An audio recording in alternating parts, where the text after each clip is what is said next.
The wind element in solo leveling Arise was by far the worst in the game. However, with the addition of Amamiya Mirei, who is potentially the best DPS hunter in the game, she has taken it to a whole new level. And one of the main reasons for this is her ultimate skill, but even more importantly than that is going to be when you equip her with artifact sets like the Burning Curse set, as this set basically allows any character who wears the 8 set effect bonus to obtain a 50% damage increase, which gives you the overall biggest damage increase out of any artifact set in the entire game. However, something as good as this will always have to come with its drawbacks, as it also will then increase the amount of damage that the user does take by 20% when wearing this artifact set. But something that could potentially be even better is the one-hit kill artifact set. And although the 25% ultimate skill damage increase from the 2 set effect of the one-hit kill is nice, it's just not really needed here at all, as what you'll mainly be utilizing with this artifact set is the 4 set effect bonus, which will decrease your ultimate skill cooldown by 40%. And that decrease in cooldown will allow her to get her ultimate up a lot quicker than usual. But then also with Amamiya Mirei's ultimate skill, she does apply the possessed buff to herself, which is essentially what allows her to do a ton of damage, as she can reset cooldowns and also reduce cooldowns by 3 seconds. And she can do this on her basic skills. She gives herself super armor and also extra damage bonuses. But the main reason why you would be using the one-hit kill artifact set is because the possessed buff that she does apply to herself does last for 25 seconds. However, to get the most out of this character, you do need her ultimate up as much as you possibly can, and with every hunter ultimate skill being of a 45-second cooldown, it does mean you're going to have a little bit of waiting time before you can properly use her and get the most out of her again, which then leaves you 20 seconds of waiting time. However, when you can actually benefit from the 40% cooldown reduction on your ultimate skill, you can actually take off 18 seconds of cooldown from your ultimate skill, which will take it from a 45-second cooldown all the way down to a 27-second cooldown, which means you'll only really have to wait like a couple seconds for you to use your ultimate again, providing that you do actually have enough ultimate charge. But it's also when you pair her with the brand new accessory set, which is called Outstanding Ability, as basically with the 4 set effect bonus of this, when you have at least 40% or more of your maximum mana points, you can get a 25% damage increase, which is a massive increase. And this will work perfectly with Amamiya Mirei, as she does also work around having a ton of mana points, as on her passive she can increase her attack stat based on how many mana points she does have, up to 40%, which overall just gives this so much synergy with her kit as a whole. But then you also have things like the Expert accessory set, which can give you up to a 160% attack increase. However, it does take a lot of time to get to that point, which is why she can also benefit from things like Champion on the Field for smaller but more faster and consistent attack increases, or things like Executioner for a free 20% damage bonus when attacking enemies that are at 70% or less of their HP. The Berserker set can also be used on her, as she does also have a lot of super armor, which means you can just stand there, take damage, and then you can meet the 70% HP condition, so then you can receive a 30% damage increase. However, if you're not going to go for one of the burning sets, Outstanding Ability, in my opinion, will be the best one for her. But then also for you to get the most out of her kit as well, you're going to need the correct main stats and also substats on all of your artifacts and accessories. So let's start off with her main artifact pieces, and for the helmet you'll want things like attack percent and also additional attack on your main stats. However, I do think attack percent will give you an overall bigger increase. The body armor and also the gloves will always give you additional defense and also additional attack. And then finally on the boots you'll want to go for critical hit damage, as you will want to have a ton of great crit stats. So increasing your crit damage will just give you a massive damage bonus. And then for the substats for all of these main artifact pieces, she is actually kind of a unique character, as on her main artifacts the 4 most important substats you'll want to go for will be things like attack percent, critical hit rate, additional mana points, and you could even argue mana point cost reduction. However, you can always swap that out with things like additional attack, damage increase, etc. But then moving on to the main stats of all of the accessories you'll want for her, and starting off with the necklace, you'll always get additional HP, and then on the bracelet you'll want to go for wind damage percent, as she is of the wind attribute. For the ring, it will either be additional attack or attack percent, and then finally the earrings will always give you additional mana points. But then for the substats for all of these things, again it'll be very similar. However, as opposed to normally going for crit rate, you have to go for critical hit damage instead, as you can't roll critical hit rate on accessories, which means overall you'll want things like attack percent, additional mana points, mana point cost reduction, and then also critical hit damage will be the 4 ones you want the most. But then when it comes to her best weapons, her exclusive weapon is by far going to be her best one, as when you enter a stage, you can charge your power gauge by 10%, which can go all the way up to 60%, which will give you a massive amount of ult charge when you start the stage. And then you can also increase the critical hit rate and also the critical hit damage of your basic skill 1 and also basic skill 2 by 5%, which can be increased all the way up to 30%, which is a massive increase. However, that weapon will only be available for a limited amount of time, which means things like the steel longsword can be amazing, as you can increase your elemental weakness damage by 4.5%, which can go up to 12%, as this can be really useful, as she can buff her own wind damage by up to 30%, which I believe is on her 4th dupe, I'm pretty sure. Or you could go with the steel bow, as increasing your critical hit damage by 9%, going all the way up to 24%, you can never go wrong with. But then if you're looking to increase her damage even more, you also have to level up the correct skills. As for me, her best skill you want to level up first will be her first basic skill, which has that name right there, which I'm not going to say for obvious reasons, because I don't want to look stupid.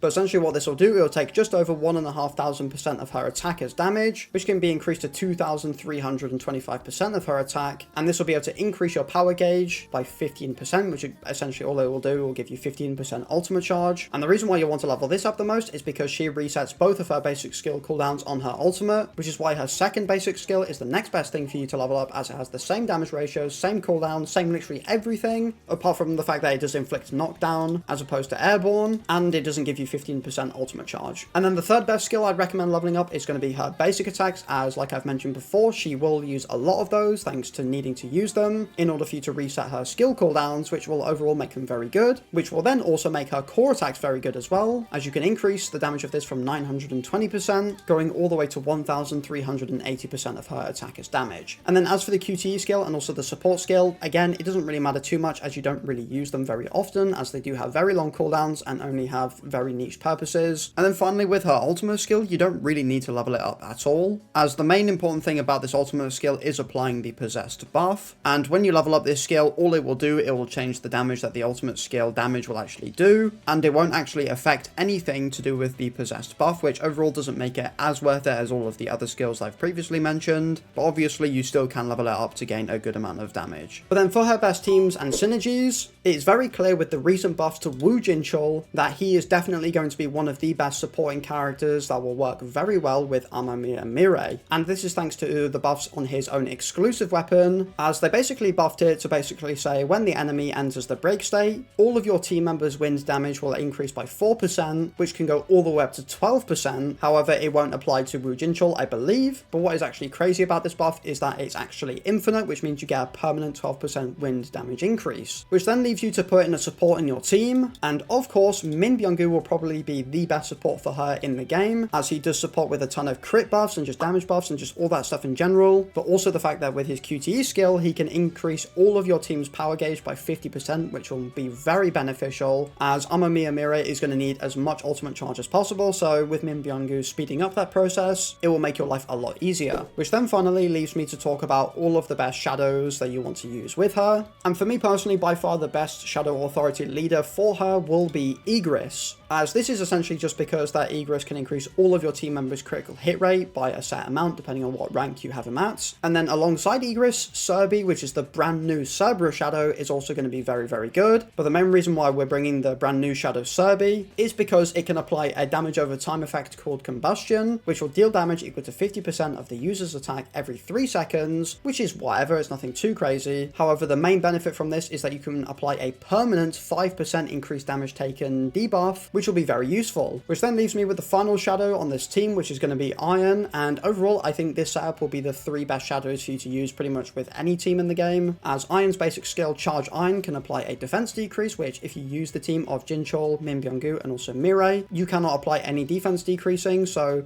when you use Iron, you can then use that, which will make him very valuable. And then of course his ability to apply shields to all of your shadows is also amazing. So there you have it. I genuinely think Mirei is going to potentially be one of, if not maybe the best DPS hunter in the game, but we'll have to wait and see. And overall, if you enjoyed this video or you just found it useful in general, then don't forget to like and subscribe, as it does help a ton, and I'll see you all in the next video. Peace!